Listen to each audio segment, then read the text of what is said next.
ਨਾਲ ਗੱਲ ਕਰਨਗੇ ਜਿਹੜਾ नो रैंक नो पेंशन 4 साल ਦੇ ਲਈ ਜਿਹੜੇ नौजवान फौज ਦੇ ਵਿੱਚ ਭਰਤੀ ਕਰਨੇ ਹੈ ਉਹਦੇ ਨਾਲ इंडियन आर्मी ਜਿਹਦੀ ਮਰਿਆਦਾ ਸੀ 300 साल ਤੋਂ ਉਹ ਹਿੰਦੂਤਵ ਦੀ ਸਰਕਾਰ ਖਤਮ ਕਰ ਰਹੀ ਹੈ। ਇਹਦੇ ਬਾਰੇ कैप्टन सिद्धू साहब बाद ਦੇ ਵਿੱਚ ਤੁਹਾਨੂੰ डिटेल ਦੇ ਵਿੱਚ दस सकणगे कि ਉਹਦਾ ਨੁਕਸਾਨ की होगा। दूजी पॉइंट है कि पंजाब की जिहड़ी माली हालत है ये बिल्कुल थल्ले डिग गई है तो जिहड़ा साडा खेतीबाड़ी का सैक्टर है साडे किसान ते किसान मजदूर ये साडी माली हालत की रीढ़ की हड्डी है तो इस नूं सेंटर की सरकार ने इस सरकार ने तोड़ के रख दिता हैगा। संगरूर हल्का प्रधान हैगा खेतीबाड़ी दे विच ते सब तो ज़्यादा झोना ते कणक दिंदा है।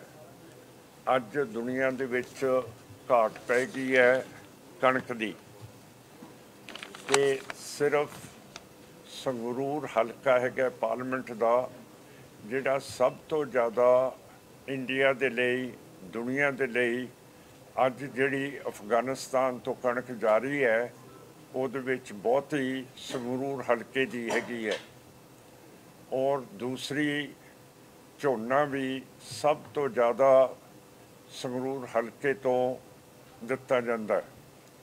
पर साडे कोले मुश्किलात ये है कि ये जिहड़ी BJP RSS सरकार है ये एक कोऑपरेट्स की सरकार है तो इसनूं खेतीबाड़ी की समझ नहीं है।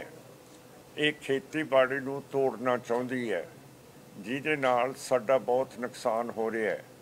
साडे किसान करजे च है ते जिहड़े खेत मजदूर ते रंगरेटे सिख हैं वो भुखमरी की हालत दे विच अज पिंडां दे विच अपना गुजारा कर रहे हैं। इसनूं अपने जां ठीक हो सकता है कि जे सेंटर हिंदुत्व की सरकार सिखां दे उत्ते एतबार करे। अज तक सिखां दे उत्ते एतबार नहीं रहा क्यों करके बॉर्डर तो अखेड़ के BSF नूं 50 किलोमीटर उहदी दैर होर वधा दित्ती गई है जिहदे नाल BSF घट गई है बॉर्डर तो ते दब के फीम हैरोइन स्मैक कोकेन असला ते बरूद आ रहे हैं। सो मेरा कहने का भाव है कि सेंटर नूं समझना चाहिए है कि इस तरह करन दे नाल पंजाब दे नाल जिवें कश्मीर दे विच फतूड़ पाता हुण उत्थे कोई सरकार नहीं उत्थे बिल्कुल लॉ एंड ऑर्डर है नहीं गा।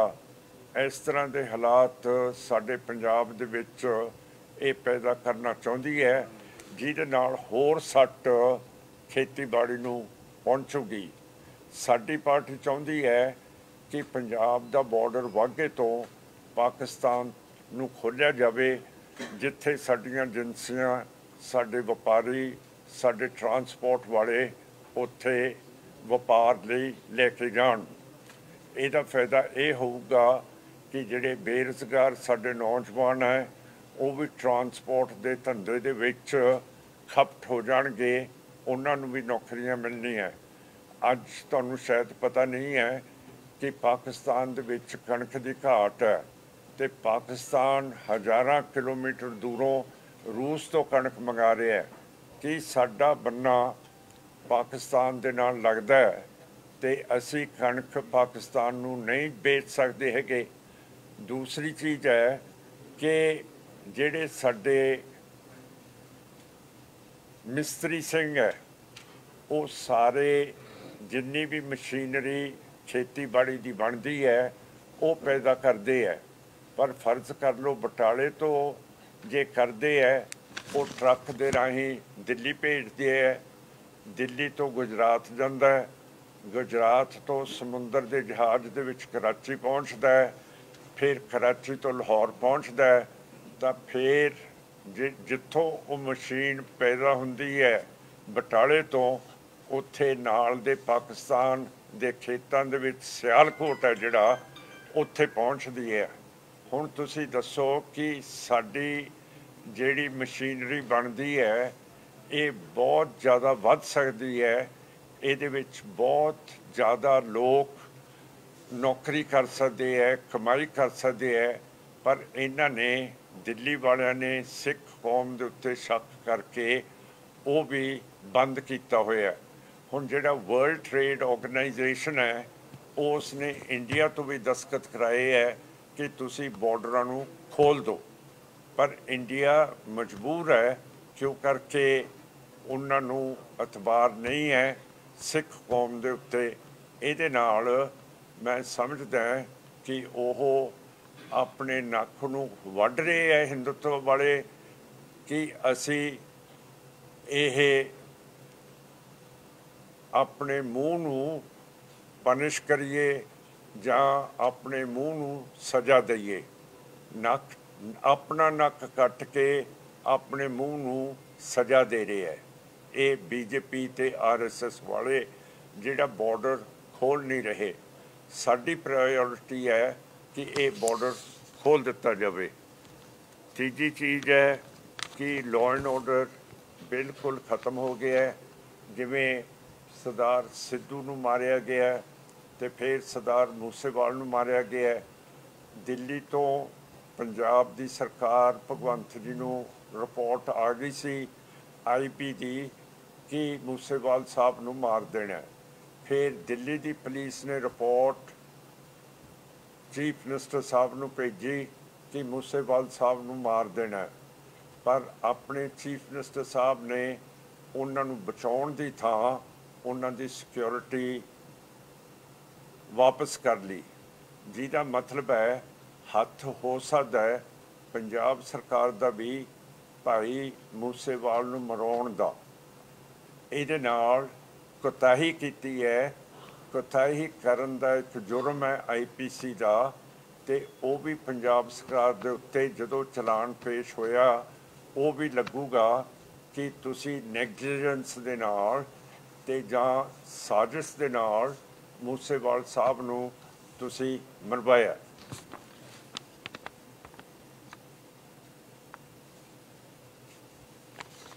दूसरी चीज़ है साडे खेत मजदूरां दी ते जिहड़े साडे रंगरेटे सिख हैं पिंडां दे विच उन्हां दे विच बहुत बुरी हालत है।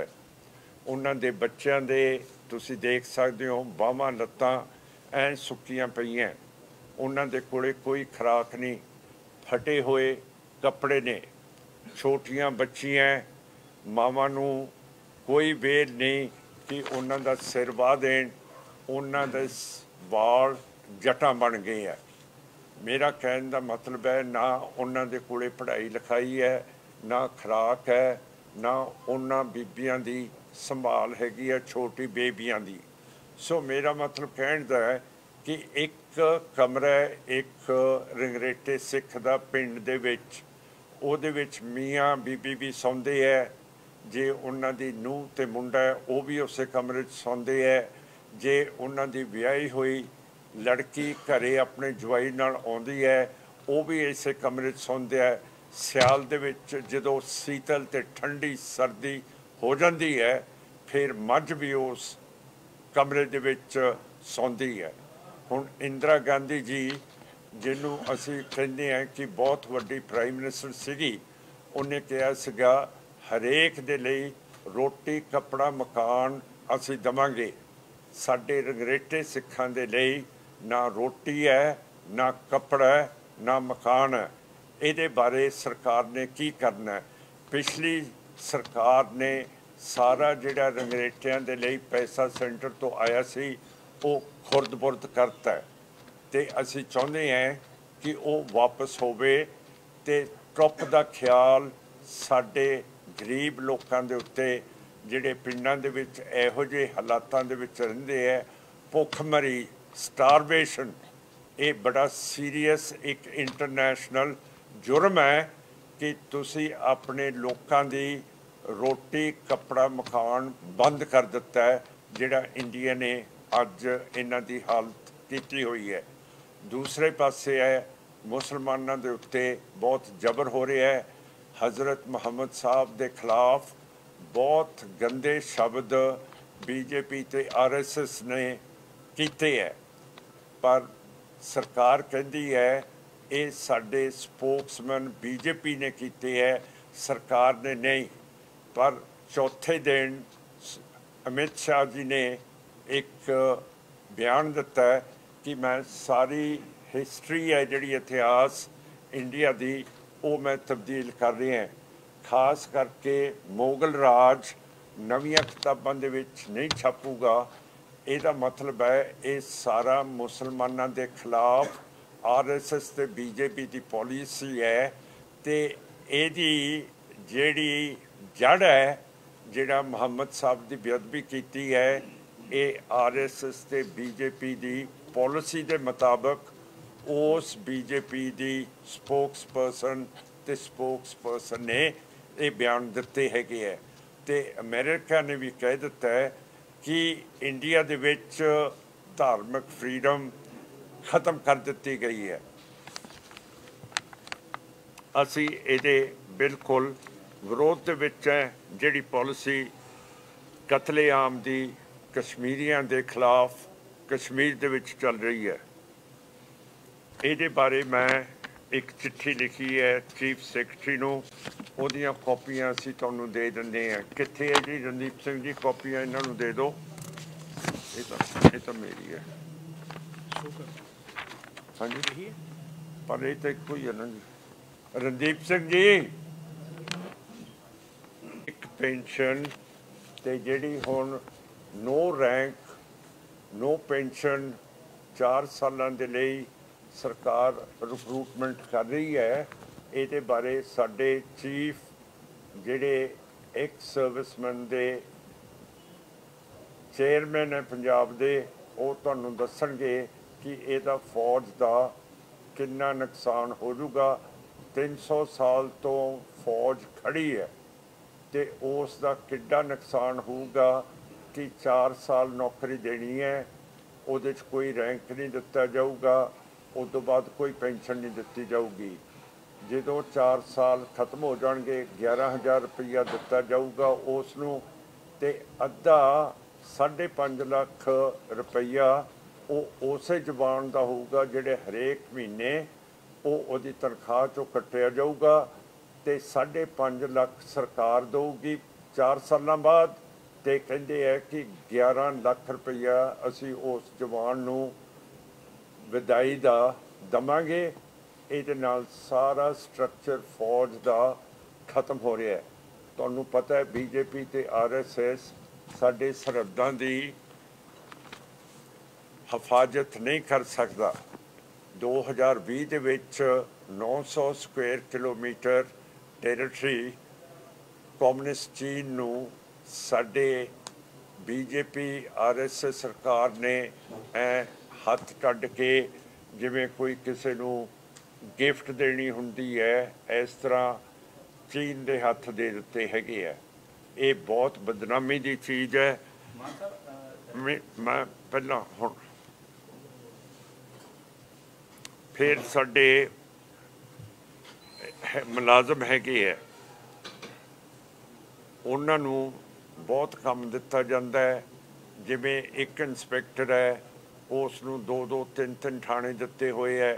इस तरह कोऑपरेट महकमे दे विच उत्थे भी एक पोस्ट है, पर 3-3 उन्हां नूं ज़्यादा पोस्टां दित्तियां हुई हैं। हुण जिहड़े वायदे आम आदमी पार्टी ने कीते सी असीं करांगे, आ बीबी खंबे दे उत्ते चढ़ी हुई है। इस नूं केजरीवाल साहब आके प्रॉमिस करके गए सीगे कि बीबी जिद्दन साडी सरकार आई असी तेनों नौकरी दे देंगे, क्यों करके तू इम्तिहान पास कर लिया, तू मैरिट दे विच आए हो तुसी, ते तुहानूं नौकरी दित्ती जाऊगी। सो अजे तक बेचारी खंबे के उत्ते चढ़ी होगी। जे वो ज़्यादा तंग होगी ਉਹ ਉੱਥੋਂ ਛਾਲ ਵੀ ਮਾਰ ਸਕਦੀ ਹੈ। ਤੇ ਇਹ ਸਾਰਾ ਕੁਛ ਭਗਵੰਤ ਜੀ ਵੀ 2 ਦਿਨ ਇਸ ਇਲਾਕੇ ਦਾ ਦੌਰਾ ਕਰਕੇ ਗਏ ਹੈ, ਪਰ ਉਹਨਾਂ ਨੇ ਉਹ 2 ਬੀਬੀਆਂ ਨੂੰ ਬਿਲਕੁਲ ਵਿਸ਼ਵਾਸ ਨਹੀਂ ਦਿੱਤਾ ਕਿ ਤੁਸੀਂ ਉਤਰੋ। ਜਿਵੇਂ ਸਾਡਾ ਕੇਜਰੀਵਾਲ ਸਾਹਿਬ ਕਹਿ ਕੇ ਗਿਆ ਸੀ, ਉਸ ਤਰ੍ਹਾਂ ਉਹਨਾਂ ਨੂੰ ਨੌਕਰੀਆਂ ਦਿੱਤੀਆਂ ਜਾਣਗੀਆਂ। ਹੁਣ ਬਾਕੀ ਦਾ ਸਿੱਧੂ ਸਾਹਿਬ ਜਿਹੜੀ ਨੋ ਰੈਂਕ ਨੋ ਪੋਲਿਸੀ ਹੈ, ਤੇ ਬਾਕੀ ਦੀ ਚੀਜ਼ ਜਿਹੜੀ ਕਹਿਣੀ ਚਾਹੁੰਦੇ ਹੈ, ਇਹਨਾਂ ਦਾ ਜਿਹੜਾ ਤਜਰਬਾ ਹੋਇਆ ਇਹ ਤੁਹਾਡੇ ਨਾਲ ਗੱਲਬਾਤ ਕਰਨਗੇ।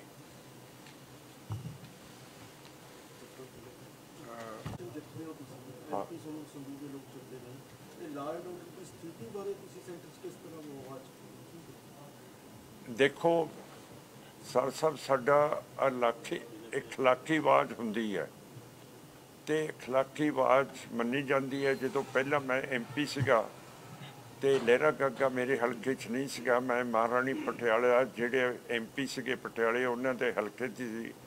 ਅਸੀਂ ਪਾਣੀਆਂ ਦੇ ਵਜ਼ੀਰ ਦੇ ਕੋਲੇ ਗਏ ਸੀਗੇ ਤੇ ਕਿਹਾ ਸੀਗਾ ਕਿ ਇਹ ਕਰੋੜਾਂ ਅਰਬਾਂ ਰੁਪਇਆਂ ਦੀ ਫਸਲ ਇੱਕ ਘੱਗਰ ਮਾਰ ਦਿੰਦਾ, ਤੇ ਇਹਦੇ ਉੱਤੇ ਤੁਹਾਨੂੰ ਇਹਦੀ ਸਫਾਈ ਕਰਨੀ ਚਾਹੀਦੀ ਹੈ, ਤੇ ਜਿੱਥੇ ਬੰਦ ਟੁੱਟੇ ਹੋਏ ਹੈ ਉਹਨਾਂ ਨੂੰ ਕਰੋ। ਹੁਣ ਉਦੋਂ ਦਾ ਲੱਗ ਕੇ ਪੈਸਾ ਚੱਲਦਾ ਹੁੰਦਾ, ਪਰ ਹੁਣ ਫੇਰ ਘੱਗਰ ਦਾ ਡਰ ਹੈ ਇਸ ਸਾਲ ਕਿ ਇਹ ਆਪਣੇ ਕੰਢੇ ਫੇਰ ਉਛਾਲੂਗਾ ਤੇ ਨੁਕਸਾਨ ਕਰਾਊਗਾ। ਅਸੀਂ ਜਿਹੜੀ ਗੱਲ ਕਰਦੇ ਹਾਂ, ਤੁਸੀਂ ਵੀ ਮੇਰੇ ਕੋਲੇ ਰਹੇ ਹੋ, ਕੋਈ ਪੁਲਿਸ ਅਫਸਰ ਨੇ ਕਿਸੇ ਦੇ ਉੱਤੇ ਕਰਪਸ਼ਨ ਦਾ ਜਾਂ ਕੁਛ ਇਲਜ਼ਾਮ ਨਹੀਂ ਲੱਗਣ ਦਿੱਤਾ। ਕੋਈ ਕਿਸੇ ਕਿਸਮ ਦੇ ਜਿਹੜੇ ਬਾਬੂ ਸੀਗੇ ਉਹਨਾਂ ਦੀ ਹੜਤਾਲ ਨਹੀਂ ਹੋਈ। ਜਿਹੜੇ ਸਾਡੇ ਖੇਤੀ ਕਰਨ ਵਾਲੇ ਸੀ ਉਹਨਾਂ ਦੇ ਧਰਨੇ ਨਹੀਂ ਹੋਏ, ਖੇਤ ਮਜ਼ਦੂਰਾਂ ਦੇ ਨਹੀਂ ਹੋਏ, ਨਾ ਕਿਸੇ ਨਿਰੰਕਾਰੀ ਦਾ ਹੋਇਆ, ਨਾ ਕਿਸੇ ਪ੍ਰੇਮੀ ਦਾ ਹੋਇਆ। ਬਿਲਕੁਲ ਇੱਥੇ ਸ਼ਾਂਤ ਰੱਖਿਆ। ਪਰ ਮੈਂ ਸਿਰਫ MP ਸੀ, ਮੇਰੇ ਕੋਲੇ ਐਗਜ਼ੈਕਟਿਵ ਤਾਕਤ ਨਹੀਂ ਸੀ, ਪਰ ਜਿਹੜੀ ਮੈਨੂੰ ਮੈਂਡੇਟ ਇੰਨੀ ਤਕੜੀ ਮਿਲੀ ਹੋਈ ਸੀ ਬਾਦਲ ਸਾਹਿਬ ਦੀ ਤੇ ਅਮਰਿੰਦਰ ਸਾਹਿਬ ਦੀ ਵੀ ਸਰਕਾਰ ਮੇਰੀ ਗੱਲ ਨੂੰ ਮੰਨਦੀ ਸੀਗੀ ਕਿ ਜੇ ਅਸੀਂ ਇੱਥੇ ਅਮਨ ਰੱਖਣਾ ਹੈ, ਜਿਹੜਾ ਪ੍ਰਧਾਨ ਹਲਕਾ ਹੈਗਾ ਸਾਡੇ ਸਾਰੀ ਕਾਸ਼ਤ ਦਾ, ਤੇ ਫਿਰ ਸਿਮਰਨਜੀਤ ਸਿੰਘ ਮਾਨ MP ਦੀ ਗੱਲ ਸੁਣਨੀ ਪੈਣੀ ਹੈ, ਤੇ ਸੁਣਦੇ ਸੀਗੇ। ਅੱਜ 2-4 ਦਿਨ ਪਹਿਲਾਂ ਤੁਸੀਂ ਸੁਣਿਆ ਹੋਣਾ, ਇੱਕ ਨਵੀਂ ਪਾਲਿਸੀ ਫੌਜ ਦੇ ਬਾਰੇ ਜਿਹੜੀ ਹੈ ਉਹ ਲੈ ਕੇ ਆਈ ਹੈ ਸੈਂਟਰ ਸਰਕਾਰ। ਔਰ ਇਹ ਸਾਰੀ ਜਿਹੜੀ ਸ਼ਰਾਰਤ ਹੈ ਇਹ ਬਿਊਰੋਕਰੇਸੀ ਦੀ ਹੈ, ਜਿਹੜੀ ਕਿ ਫੌਜ ਨੂੰ ਮਤਲਬ ਦੇਖਣਾ ਹੀ ਨਹੀਂ ਚਾਹੁੰਦੀ। ਰੌਲਾ ਇਹ ਹੈ ਕਿ ਉਹਨਾਂ ਨੇ ਇਹ ਬਣਾਇਆ ਕਿ ਜੀ ਦੇਖੋ 40,000 ਕਰੋੜ ਤਾਂ ਸਾਡਾ ਪੈਨਸ਼ਨਾਂ 'ਚ ਹੀ ਜਾਂਦਾ ਹੈ, ਕਿਸੇ ਵੀ ਤਰ੍ਹਾਂ ਇਹ ਜਿਹੜੀ ਪੈਨਸ਼ਨ ਜਿਹੜੀ ਹੈ ਫੌਜ ਦੀ ਇਹਨੂੰ ਖਤਮ ਕੀਤਾ ਜਾਵੇ। ਔਰ ਸਕੀਮ ਜਿਹੜੀ ਇਹ ਕੱਢੀ ਕਿ ਅਗਨੀਪਥ ਅਗਨੀਵੀਰ ਨਾਂ ਬਹੁਤ ਵਧੀਆ ਦੇਤੇ। ਅਗਨੀਵੀਰ 4 ਸਾਲਾਂ ਦੀ ਵਿੱਚੋਂ 6 ਮਹੀਨੇ ਦੀ ਟ੍ਰੇਨਿੰਗ ਹੈ ਤੇ 3.5 ਸਾਲ ਦੀ ਨੌਕਰੀ ਆ ਗਈ, ਜਾਂ 4 ਸਾਲ ਦੀ ਵੀ ਨੌਕਰੀ ਆ ਗਈ। 4 ਸਾਲ ਦੀ ਨੌਕਰੀ ਦੇ ਵਿੱਚ ਤਾਂ ਤੁਸੀਂ ਹਥਿਆਰਾਂ ਬਾਰੇ ਸਮਝ ਵੀ ਨਹੀਂ ਸਕਦੇ। ਸਾਡੇ ਕੋਰਸ ਹੁੰਦੇ ਹੈ, weapons course, anti tank course, mountain warfare course, winter warfare course, ਇਹ ਸਾਰੇ ਤੁਸੀਂ ਤਾਂ ਟ੍ਰੇਨਿੰਗ ਵੀ ਨਹੀਂ ਕਰ ਸਕਦੇ 4 ਸਾਲਾਂ 'ਚ। ਜਦੋਂ ਤੱਕ ਤੁਹਾਨੂੰ ਇਹ ਸਾਰਾ ਪਤਾ ਲੱਗੇਗਾ ਫਿਰ ਤੁਹਾਨੂੰ ਉਹ ਬਾਹਰ ਦਾ ਰਸਤਾ ਦਿਖਾ ਦਿੱਤਾ ਜਾਏਗਾ। ਏਮ ਕੀ ਹੈ ਕਿ ਅੱਧੀ ਤੁਹਾਨੂੰ ਤਨਖਾਹ 30,000 ਦੇਣਗੇ, ਅੱਧੀ ਤਨਖਾਹ ਦੇਣਗੇ, ਅੱਧੀ ਤੁਹਾਨੂੰ ਬਚਾ ਕੇ ਤੁਹਾਨੂੰ ਵਾਪਸ ਦੇ ਦੇਣਗੇ। ਔਰ ਸਾਡਾ ਜਿਹੜਾ ਰੈਜੀਮੈਂਟਲ ਸਿਸਟਮ ਹੈ ਜਿਸ ਦੇ ਉੱਤੇ ਫੌਜ ਲੜਦੀ ਹੈ, ਔਰ ਜਿੱਥੇ ਅਸੀਂ ਜਿੱਤਾਂ ਹਾਸਲ ਕੀਤੀਆਂ ਨੇ, ਜਿੱਥੇ ਅਸੀਂ ਫਤਿਹ ਪਾਈ ਹੈ ਸਾਰੀ ਵਰਲਡ ਦੇ ਵਿੱਚ, ਵਰਲਡ ਵਾਰ ਅਗਰ ਜਿੱਤੀ ਹੈ ਤੇ ਉਹ ਹਿੰਦੁਸਤਾਨ ਦੀ ਫੌਜ ਨੇ ਜਿੱਤੀ ਹੈ। ਭਾਵੇਂ ਉਹਦੇ ਸਿੱਖ ਟਰੁੱਪ ਸੀਗੇ, ਭਾਵੇਂ ਉਹਦੇ ਡੋਗਰੇ ਸੀਗੇ, ਗੋਰਖੇ ਸੀਗੇ, ਰਾਜਪੂਤ ਸੀਗੇ, ਸਾਰਿਆਂ ਨੇ ਮਿਲ ਕੇ ਜਿਹੜੀ ਹੈ ਉਹ ਵਰਲਡ ਵਾਰ ਜਿੱਤੀ। 4 ਲੱਖ ਸਾਡੇ ਫੌਜੀਆਂ ਨੇ ਕੁਰਬਾਨੀਆਂ ਦਿੱਤੀਆਂ, ਔਰ ਇੰਨੇ ਵਿਕਟੋਰੀਆ ਕ੍ਰਾਸ ਉਹ ਲੈ ਕਿਉਂ ਲੈ ਕਿ ਅਸੀਂ ਆਪਦੀ ਰੈਜੀਮੈਂਟ ਦੇ ਨਾਂ ਨਾਲ, ਸਿੱਖ ਰੈਜੀਮੈਂਟ ਹੈ ਉਹ ਆਪਦੀ ਰੈਜੀਮੈਂਟ ਵਾਸਤੇ ਲੜਦੀ ਹੈ, ਆਪਦੀ ਰੈਜੀਮੈਂਟ ਦੇ ਨਾਂ ਵਾਸਤੇ ਲੜਦੀ ਹੈ, ਆਪਦੀ ਕੌਮ ਦੇ ਨਾਂ ਵਾਸਤੇ ਲੜਦੀ ਹੈ। ਔਰ ਤੁਹਾਨੂੰ ਸ਼ਾਇਦ ਪਤਾ ਨਹੀਂ ਹੈ ਕਿ